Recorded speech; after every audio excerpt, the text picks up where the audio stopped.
ଦାନିଏଲ ଅଧ୍ୟାୟ 11। ପୁଣି ମାଦୀୟ ଦାରିଆବସ୍ର ଅଧିକାରର ପ୍ରଥମ ବର୍ଷରେ ଆମ୍ଭେ ତାହାକୁ ସୁସ୍ଥିର ଓ ସବଳ କରିବା ପାଇଁ ଠିଆ ହେଲୁ। ଏବେ ଆମ୍ଭେ ତୁମ୍ଭଙ୍କୁ ସତ୍ୟ କଥା ଜଣାଇବା।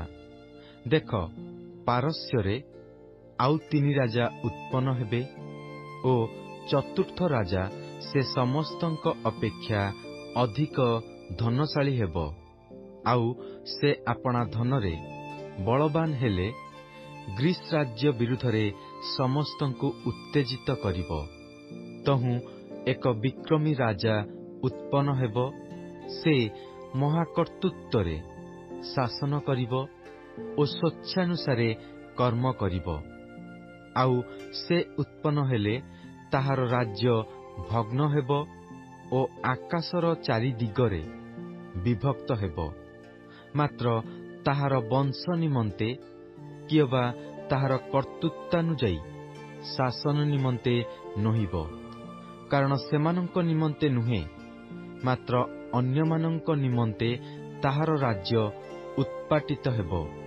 ପୁଣି ଦକ୍ଷିଣ ଦେଶର ରାଜା ଓ ତାହାର ଅଧିପତିମାନଙ୍କ ମଧ୍ୟରୁ 1 ଜଣ ବଳବାନ ହେବ, ଆଉ ତାହା ଅପେକ୍ଷା ବଳବାନ ହୋଇ କର୍ତ୍ତୃତ୍ୱ ପ୍ରାପ୍ତ ହେବ। ତାହାର ରାଜ୍ୟ ଏକ ବୃହତ୍ ରାଜ୍ୟ ହେବ। ମାତ୍ର କେତେକ ବର୍ଷର ଉତ୍ତାରେ ସେମାନେ ପରସ୍ପର ମିଳିତ ହେବେ ଓ ଦକ୍ଷିଣ ଦେଶସ୍ଥ ରାଜାର କନ୍ୟା ନିୟମ ସ୍ଥାପନାର୍ଥେ ଉତ୍ତର ଦେଶସ୍ଥ ରାଜାର ନିକଟକୁ ଆସିବ। ମାତ୍ର କନ୍ୟା ନିଜ ବାହୁବଳ ରକ୍ଷା କରିବ ନାହିଁ, କିଏବା ରାଜା ଓ ତାହାର ବାହୁ ସ୍ଥାୟୀ ନୋହିବ। ମାତ୍ର ସେ କନ୍ୟା ଓ ଯେଉଁମାନେ ତାହାକୁ ଆଣିଲେ ଓ ଯେ ତାହାକୁ ଜନ୍ମ କଲା, ଆଉ ସେ ସମୟରେ ଯେ ତାହାକୁ ବଳ ଦେଲା, ସମସ୍ତେ ସମର୍ପିତ ହେବେ। ମାତ୍ର କନ୍ୟାର ମୂଳରୁ ଏକ ପଲ୍ଲବରୁ 1 ଜଣ ସ୍ୱସ୍ଥାନରେ ଉତ୍ପନ୍ନ ହେବ। ସେ ସୈନ୍ୟ ଶ୍ରେଣୀକି ଆସି ଉତ୍ତର ଦେଶୀୟ ରାଜାର ଦୁର୍ଗରେ ପ୍ରବେଶ କରିବ ଓ ସେମାନଙ୍କର ବିପକ୍ଷାଚରଣ କରି ଜୟଯୁକ୍ତ ହେବ। ଆହୁରି ସେ ସେମାନଙ୍କର ଢଳା ପ୍ରତିମା ସହିତ ସେମାନଙ୍କର ଦେବଗଣକୁ ବନ୍ଦୀ କରି ରୂପା ଓ ସୁନାର ମନୋହର ପାତ୍ର ସହିତ ମିଶରକୁ ନେଇଯିବ ଓ ସେ କେତେକ ବର୍ଷ ପର୍ଯ୍ୟନ୍ତ ଉତ୍ତର ଦେଶୀୟ ରାଜାଠାରୁ ନିରସ୍ତ ହେବ। ପୁଣି ସେ ଦକ୍ଷିଣ ଦେଶୀୟ ରାଜାର ରାଜ୍ୟକୁ ଆସିବ। ମାତ୍ର ଆପଣା ଦେଶକୁ ସେ ଫେରିଯିବ। ଆଉ ତାହାର ପୁତ୍ରଗଣ ଯୁଦ୍ଧ କରିବେ ଓ ମହାସୈନିକ ଜନତା ସଂଗ୍ରହ କରିବେ। ସେମାନେ ଆସି ବଢ଼ିତୁଲ୍ୟ ଉଛୁଳି ବହି ଚାଲିଯିବେ। ଆଉ ସେମାନେ ଫେରି ତାହାର ଦୁର୍ଗ ପର୍ଯ୍ୟନ୍ତ ଯୁଦ୍ଧ କରିବେ। ତହିଁରେ ଦକ୍ଷିଣ ଦେଶର ରାଜା କ୍ରୋଧରେ ଚାଳିତ ହୋଇ ଆସି ତାହା ସଙ୍ଗରେ ଅର୍ଥାତ୍ ଉତ୍ତର ଦେଶୀୟ ରାଜାର ସଙ୍ଗେ ଯୁଦ୍ଧ କରିବ। ତହିଁରେ ସେ ମହାଜନତା ସଂଗ୍ରହ କରିବ। ମାତ୍ର ସେହି ଜନତା ତାହାର ହସ୍ତରେ ସମର୍ପିତ ହେବ। ପୁଣି ସେହି ଜନତା ଉତ୍ଥାପିତ ହେଲେ ତାହାର ଚିତ୍ତ ଗର୍ବିତ ହେବ ଓ ସେ ଅୟୁତ ଲୋକଙ୍କୁ ନିପାତ କରିବ। ତଥାପି ସେ ଜୟଯୁକ୍ତ ନୋହିବ। ଆଉ ଉତ୍ତର ଦେଶର ରାଜା ଫେରି ପୂର୍ବ ଅପେକ୍ଷା ଏକ ବୃହତ୍ ଜନତା ସଂଗ୍ରହ କରିବ। ପୁଣି ସେ କାଳର ଅର୍ଥାତ୍ ବର୍ଷମାନର ଶେଷରେ ମହାସୈନ୍ୟ ଓ ଅପାର ସାମଗ୍ରୀ ନେଇ ଆସିବ। ପୁଣି ସେ ସମୟରେ ଅନେକ ଲୋକ ଦକ୍ଷିଣ ଦେଶର ରାଜା ବିରୁଦ୍ଧରେ ଉଠିବେ ମଧ୍ୟ। ତୁମ୍ଭ ଲୋକମାନଙ୍କ ମଧ୍ୟରେ ଅତ୍ୟାଚାରୀ ଗଣର ସନ୍ତାନମାନେ ଏହି ଦର୍ଶନ ସଫଳାର୍ଥେ ଆପଣାମାନଙ୍କୁ ଉନ୍ନତ କରିବେ। ମାତ୍ର ସେମାନେ ପତିତ ହେବେ। ଏହି ରୂପେ ଉତ୍ତର ଦେଶର ରାଜା ଆସିବ ଓ ଗଡ଼ବନ୍ଦୀ କରି ସୁଦୃଢ଼ ନଗର ହସ୍ତଗତ କରିବ। ତହିଁରେ ଦକ୍ଷିଣ ଦେଶର ସହାୟଗଣ ଓ ମନୋନୀତ ଲୋକମାନେ ପ୍ରତିବାଧା ଦେଇପାରିବେ ନାହିଁ, କିଏବା ପ୍ରତିବାଧା କରିବା ପାଇଁ କୌଣସି ଶକ୍ତି ରହିବ ନାହିଁ। ମାତ୍ର ଯେ ତାହାର ବିରୁଦ୍ଧରେ ଆସିବ, ସେ ସ୍ୱେଚ୍ଛାନୁସାରେ କାର୍ଯ୍ୟ କରିବ ଓ ତାହା ସାକ୍ଷାତରେ କେହି ଠିଆ ହେବ ନାହିଁ। ଆଉ ସେ ରମ୍ୟ ଦେଶରେ ଠିଆ ହେବ ଓ ତାହାର ହସ୍ତରେ ବିନାଶ ରହିବ।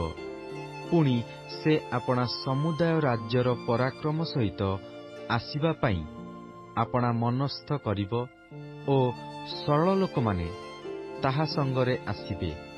ସେ ଆପଣା ଇଚ୍ଛାନୁସାରେ କାର୍ଯ୍ୟ କରିବ। ସେ ନଷ୍ଟ କରିବା ପାଇଁ ନାରୀଗଣର କନ୍ୟା ତାହାକୁ ଦେବ, ମାତ୍ର କନ୍ୟା ସ୍ଥିର ରହିବ ନାହିଁ, କିମ୍ବା ତାହା ପାଇଁ ହେବ ନାହିଁ। ଏଥିଉତ୍ତାରେ ସେ ଦ୍ୱୀପଗଣର ବିରୁଦ୍ଧରେ ଯାଇ ଅନେକଙ୍କୁ ହସ୍ତଗତ କରିବ। ମାତ୍ର ଜଣେ ଅଧିପତି ତାହାର କୃତ ଅପମାନ ନିବୃତ୍ତ କରାଇବ।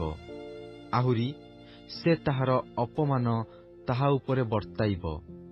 ତହୁଁ ସେ ଆପଣା ଦେଶର ଦୁର୍ଗ ସକଳର ଆଡ଼େ ଫେରିବ, ମାତ୍ର ସେ ଝୁଣ୍ଟି ପତିତ ହେବ, ପୁଣି ଦେଖାଯିବ ନାହିଁ।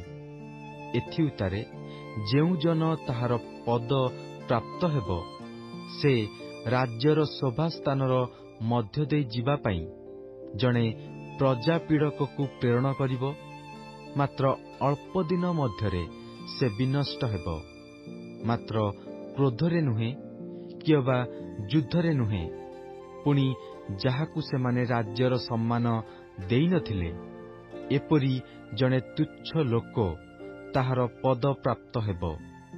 ମାତ୍ର ସେ ନିଶ୍ଚିନ୍ତ ସମୟରେ ଆସିବ ଓ ଚାଟୁବାକ୍ୟ ଦ୍ୱାରା ରାଜ୍ୟ ପାଇବ।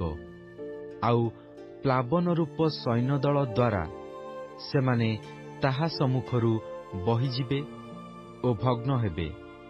ହଁ, ନିୟମର ଅଧିପତି ହିଁ ଭଗ୍ନ ହେବ। ପୁଣି ତାହାର ସହିତ ସନ୍ଧି ସ୍ଥିର କରାଗଲା ଉତ୍ତାରେ ସେ ପ୍ରତାରଣାପୂର୍ବକ କାର୍ଯ୍ୟ କରିବ। କାରଣ ସେ ଆସି ଅଳ୍ପ ଲୋକ ଦ୍ୱାରା ପରାକ୍ରମୀ ହେବ। ସେ ନିଶ୍ଚିନ୍ତ ସମୟରେ ଦେଶର ଅତ୍ୟୁତ୍ତମ ସ୍ଥାନରେ ପ୍ରବେଶ କରିବ ଓ ତାହାର ପିତୃ ଓ ପିତାମହଗଣ ଯାହା କରିନଥିଲେ ତାହା ସେ କରିବ। ସେ ସେମାନଙ୍କ ମଧ୍ୟରେ ଲୁଟ୍ ଦ୍ରବ୍ୟ ଓ ଅପହୃତ ବସ୍ତୁ ଓ ଧନ ବିଞ୍ଚିଦେବ ଓ ଦୃଢ଼ ଗଡ଼ ସକଳର ବିରୁଦ୍ଧରେ ସେ କିଛି କାଳ କୌଶଳ କଳ୍ପନା କରିବ। ପୁଣି ସେ ମହା ସୈନ୍ୟଦଳ ସଙ୍ଗେ ନେଇ ଦକ୍ଷିଣ ଦେଶର ରାଜା ବିରୁଦ୍ଧରେ ଆପଣା ବଳ ଓ ସାହସ ଉତ୍ତେଜିତ କରିବ। ତହିଁରେ ଦକ୍ଷିଣ ଦେଶର ରାଜା ଅତି ବୃହତ୍ ଓ ପରାକ୍ରାନ୍ତ ସୈନ୍ୟ ଘେନି ତାହା ସଙ୍ଗେ ଯୁଦ୍ଧ କରିବ, ମାତ୍ର ସେ ସ୍ଥିର ହୋଇ ରହିବ ନାହିଁ। କାରଣ ସେମାନେ ତାହା ବିରୁଦ୍ଧରେ ନାନା କୌଶଳ କଳ୍ପନା କରିବେ। ସେମାନେ ତାହାର ଆହାର ଭୋଜନ କରନ୍ତି, ସେମାନେ ତାହାକୁ ବିନାଶ କରିବେ। ପୁଣି ତାହାର ସୈନ୍ୟଦଳ ବହିଯିବେ ଓ ଅନେକେ ହତ ହୋଇ ପଡ଼ିବେ। ପୁଣି ଏହି ଦୁଇ ରାଜାର ଚିତ୍ତ ଅନିଷ୍ଟ କରିବାକୁ ପ୍ରବୃତ୍ତ ହେବ ଓ ସେମାନେ ଏକ ମେଜରେ ବସି ମିଥ୍ୟା କଥା କହିବେ, ମାତ୍ର ତାହା ସଫଳ ନୋହିବ। କାରଣ ସେତେବେଳେ ହେଁ ପରିଣାମ ନିରୂପିତ କାଳର ଅପେକ୍ଷା କରିବ। ସେତେବେଳେ ସେ ଅନେକ ସମ୍ପତ୍ତି ନେଇ ଆପଣା ଦେଶକୁ ଫେରିଯିବ ଓ ତାହାର ଚିତ୍ତ ପବିତ୍ର ନିୟମର ପ୍ରତିଫଳ ହେବ। ଆଉ ସେ ସ୍ୱେଚ୍ଛାମତ କର୍ମ କରି ଆପଣା ଦେଶକୁ ଫେରିଯିବ। ନିରୂପିତ କାଳରେ ସେ ଫେରି ଦକ୍ଷିଣ ଦେଶରେ ପ୍ରବେଶ କରିବ, ମାତ୍ର ପୂର୍ବ କାଳରେ ଯେପରି ହୋଇଥିଲା ଶେଷ କାଳରେ ସେପରି ନୋହିବ। କାରଣ କିତ୍ତିମ୍ର ଜାହାଜ ସକଳ ତାହାର ବିରୁଦ୍ଧରେ ଆସିବ, ଏଥିପାଇଁ ସେ ଦୁଃଖିତ ହୋଇ ଫେରିଯିବ ଓ ପବିତ୍ର ନିୟମର ପ୍ରତିକୂଳରେ କ୍ରୋଧ କରି ସ୍ୱେଚ୍ଛାମତ କାର୍ଯ୍ୟ କରିବ। ସେ ଫେରିଯିବ ଓ ପବିତ୍ର ନିୟମ ତ୍ୟାଗୀ ଲୋକମାନଙ୍କ ପ୍ରତି ମନୋଯୋଗ କରିବ। ଆଉ ତାହାର ପକ୍ଷସ୍ଥ ସୈନ୍ୟଗଣ ଉଠି ଧର୍ମଧାମ ଅର୍ଥାତ୍ ଦୁର୍ଗ ଅଶୁଚି କରିବେ ଓ ନିତ୍ୟ ନୈବେଦ୍ୟ ନିବୃତ୍ତ କରିବେ, ଆଉ ସର୍ବନାଶକାରୀ ଘୃଣାଯୋଗ୍ୟ ବସ୍ତୁ ସ୍ଥାପନ କରିବେ। ପୁଣି ଯେଉଁମାନେ ନିୟମର ପ୍ରତିକୂଳରେ ଦୁଷ୍ଟାଚରଣ କରନ୍ତି, ସେ ଚାଟୁବାକ୍ୟ ଦ୍ୱାରା ସେମାନଙ୍କୁ ବିପଥଗାମୀ କରାଇବ। ମାତ୍ର ଯେଉଁ ଲୋକମାନେ ଆପଣା ପରମେଶ୍ୱରଙ୍କୁ ଜାଣନ୍ତି, ସେମାନେ ବଳବାନ ହେବେ ଓ ମହତ୍ କର୍ମ କରିବେ। ଆଉ ଲୋକମାନଙ୍କ ମଧ୍ୟରେ ଜ୍ଞାନୀମାନେ ଅନେକଙ୍କୁ ଉପଦେଶ ଦେବେ। ତଥାପି ଅନେକ ଦିନ ପର୍ଯ୍ୟନ୍ତ ସେମାନେ ଖଡ୍ଗରେ, ଅଗ୍ନିଶିଖାରେ, ବନ୍ଦୀଦଶାରେ ଓ ଲୁଟ୍ରେ ପତିତ ହେବେ। ଯେତେବେଳେ ସେମାନେ ପତିତ ହେବେ, ସେତେବେଳେ ସେମାନେ ଅଳ୍ପ ସାହାଯ୍ୟ ପ୍ରାପ୍ତ ହେବେ। ମାତ୍ର ଅନେକେ ଚାଟୁବାକ୍ୟ ଦ୍ୱାରା ସେମାନଙ୍କ ସଙ୍ଗେ ଯୋଗ ଦେବେ। ପୁଣି ସେମାନଙ୍କ ମଧ୍ୟରେ ଜ୍ଞାନୀମାନେ ସେମାନଙ୍କୁ ନିର୍ମଳ, ପରିଷ୍କୃତ ଓ ଶୁକ୍ଳୀକୃତ କରିବା ପାଇଁ ପରିଣାମର ସମୟ ପର୍ଯ୍ୟନ୍ତ ପତିତ ହେବେ, କାରଣ ତାହା ନିରୂପିତ କାଳର ଅପେକ୍ଷା କରେ। ଆଉ ରାଜା ଆପଣା ଇଚ୍ଛାନୁସାରେ କର୍ମ କରିବ ଓ ସକଳ ଦେବତା ଅପେକ୍ଷା ଆପଣାକୁ ବଡ଼ କରି ଦର୍ପ କରିବ। ପୁଣି ଈଶ୍ୱରଗଣର ଈଶ୍ୱରଙ୍କ ବିରୁଦ୍ଧରେ ଅଦ୍ଭୁତ କଥା କହିବ ଓ କ୍ରୋଧ ସଫଳ ହେବା ପର୍ଯ୍ୟନ୍ତ ସୌଭାଗ୍ୟବାନ ହେବ, କାରଣ ଯାହା ନିରୂପିତ ହୋଇଅଛି ତାହା କରାଯିବ। ସେ ଆପଣା ପିତୃଗଣର ଦେବତାମାନଙ୍କୁ ମାନିବ ନାହିଁ, ଅଥବା ସ୍ତ୍ରୀମାନଙ୍କ ବାଞ୍ଛାକୁ କିମ୍ବା କୌଣସି ଦେବତାକୁ ମାନିବ ନାହିଁ, କାରଣ ସେ ସମସ୍ତଙ୍କ ଅପେକ୍ଷା ଆପଣାକୁ ବଡ଼ କରିବ। ମାତ୍ର ଆପଣା ସ୍ଥାନରେ ସେ ଦୁର୍ଗର ଦେବତାକୁ ସମ୍ମାନ କରିବ ଓ ତାହାର ପିତୃଗଣର ଅଜ୍ଞାତ ଦେବତାକୁ ସୁନା, ରୂପା, ବହୁମୂଲ୍ୟ ପ୍ରସ୍ତର ଓ ମନୋହର ଦ୍ରବ୍ୟ ଦେଇ ସମ୍ମାନ କରିବ। ପୁଣି ସେ ବିଦେଶୀୟ ଦେବତାର ସାହାଯ୍ୟରେ ଦୃଢ଼ତମ ଦୁର୍ଗମାନର ପ୍ରତିକୂଳରେ କାର୍ଯ୍ୟ କରିବ। ଯେ କେହି ତାହାକୁ ସ୍ୱୀକାର କରିବ, ସେ ତାହାର ଗୌରବ ବୃଦ୍ଧି କରିବ ଓ ଅନେକର ଉପରେ ସେମାନଙ୍କୁ କର୍ତ୍ତୃତ୍ୱ ପଦ ଦେବ ଓ ପାରିତୋଷିକ ରୂପେ ଭୂମି ବିଭାଗ କରିବ। ଆଉ ଅନ୍ତିମ କାଳରେ ଦକ୍ଷିଣ ଦେଶର ରାଜା ତାହା ସଙ୍ଗେ ବିରୋଧ କରିବ ଓ ଉତ୍ତର ଦେଶର ରାଜା ରଥ, ଅଶ୍ୱାରୋହୀଗଣ ଓ ଅନେକ ଜାହାଜ ନେଇ ତାହା ବିରୁଦ୍ଧରେ ଘୂର୍ଣ୍ଣିବାୟୁ ତୁଲ୍ୟ ଆସିବ ଓ ସେ ନାନା ଦେଶ ମଧ୍ୟରେ ପ୍ରବେଶ କରି ବଢ଼ି ତୁଲ୍ୟ ପ୍ଲାବନ କରି ବହିଯିବ। ସେ ମଧ୍ୟ ରମ୍ୟ ଦେଶରେ ପ୍ରବେଶ କରିବ।